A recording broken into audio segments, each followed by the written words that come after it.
Hey guys, it's me, it's Queen Osset Haru, and thank you for joining me for another wonderful edition of Ask an Aquarius. If you haven't already, please hit the red subscribe button and smack the bell. I got a message in the comment section from a woman, and she said, why is it that Aquarius will not admit when they are wrong? They won't apologize. They'll just come back like nothing happened and don't really want to talk about it. And she said this happened with one of her gentleman callers. So my thing is this. That all goes back to the emotional stuff. We've talked about this 1,000 times on this channel. Aquarius and our emotional problems. And in order to apologize, in order to come to someone and talk about what has happened, first of all, it begins with an emotional, mental process. So the Aquarius in question would have to first deal with the fact that they're wrong. He probably does not want to deal with the fact that he was wrong in the first place. So that's the first issue. This is all an emotional thing. He doesn't want to deal with the fact that he was wrong because that's an accountability, responsibility piece.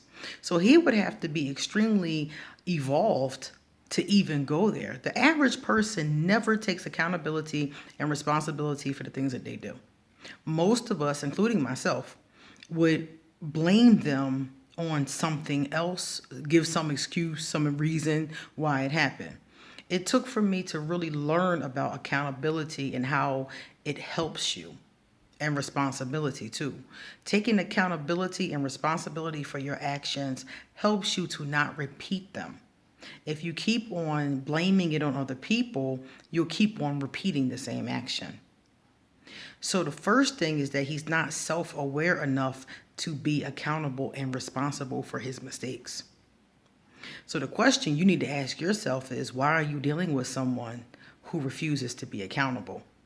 See, I see both sides of this. I see where he's messing up and needs to change, and I see where you shouldn't allow that kind of energy into your life.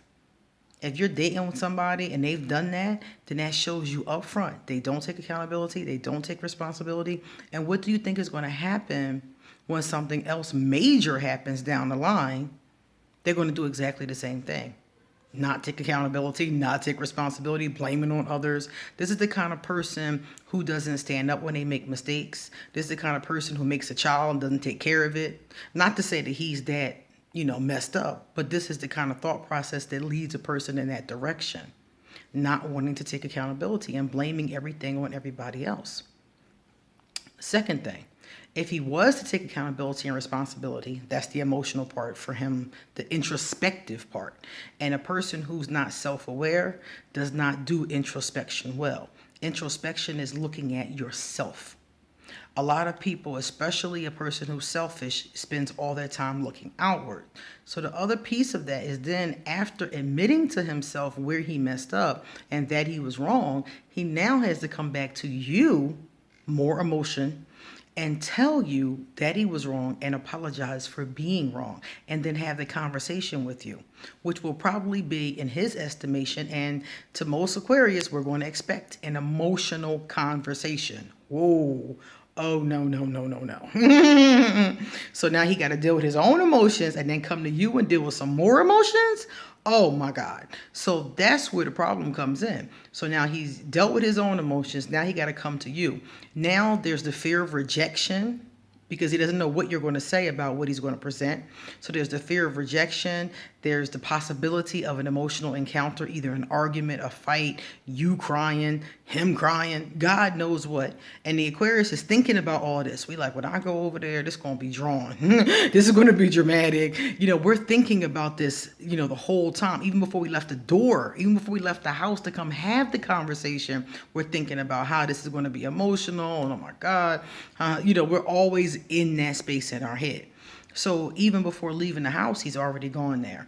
So that's why the easiest thing for him and for most of us is just to pop up like, hey, like nothing happened.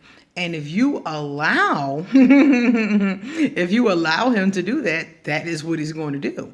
But if I were you, I would not allow that. When Aquarius popped back up with that hey and acting like nothing happened, because that honestly is the easiest thing to do. It's easier to come back because when he comes back like nothing happened, that is the apology. It's like, I'm back. I'm not mad no more. Everything is okay now. And that's not enough. Not for a mature relationship, it's not. So when he came back with the hey, I would be like, Yerp, come here. We need to talk. And I would not let him do that. You see, that's something that you allow. He come back, don't want to talk about it, don't want to apologize. You allow that to go down. If he comes back and doesn't want to talk and doesn't want to apologize, I would tell him to kiss the curb. Period. We need to talk. Oh, I don't really want to talk about that. Let's just let that go. Okay. Well, that's not how adults deal with things. Adults talk things out. So if you and I are not going to have a good communication, we don't have a relationship. So there's no point in us playing this game. Straight up. Because remember, like I said, he's playing his game, but you're letting him play his game. So the other part of this is you got to figure out, why are you letting him do this? Why would you let somebody who wronged you not apologize and then come back around like nothing happened?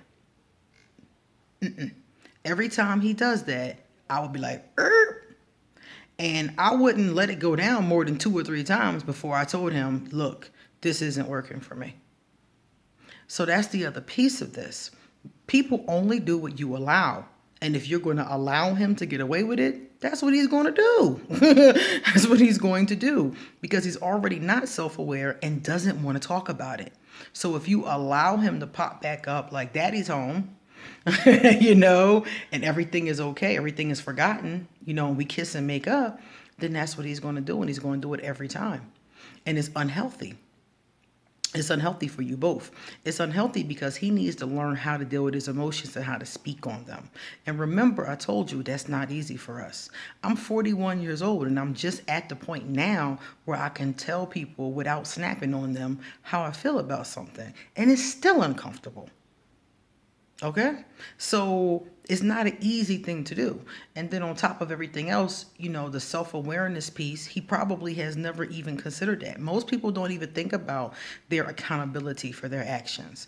I never even heard the word accountability until I got into spirituality.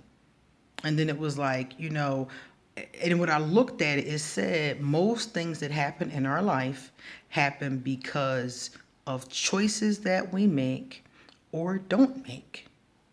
So I really had to think about it. Like, there are some things that happen to you, for instance, death. If somebody dies, that's really something that happens in your world, but it didn't really happen to you. It happened to them. And if it happens to them and they're in your world, it's something that you're going to be devastated by. So I don't really include death in that because that's a whole different, thing to me. But most of the things that happen to you in your life are because of choices that you make or don't make. And once you accept that, then you're in control again. You take power back again. But as long as you think that things just happen to you out of the clear blue sky, it's not your fault, then you have no power, you have no control over your life. When somebody harms you, it's not your fault that they harmed you, but 9 times out of 10, either you open the keys to the temple, you let them in. 9 times out of 10, you let them in, or they got in and you didn't put them out. One or the other. So we have to look at this accountability part when we're allowing somebody to do something in our lives. So my thing to you is, let him play that game with somebody else. If he's unwilling to be accountable for his actions, if he's unwilling to talk his way through things like an adult, you can't have a relationship with him.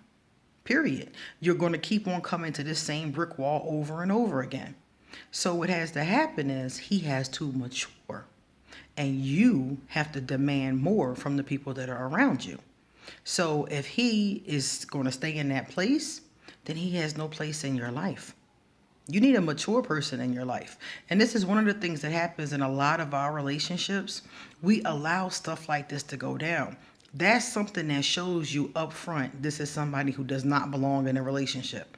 If you can't communicate and you cannot be introspective and look at yourself and see what you did right and what you did wrong, then you don't belong in a relationship.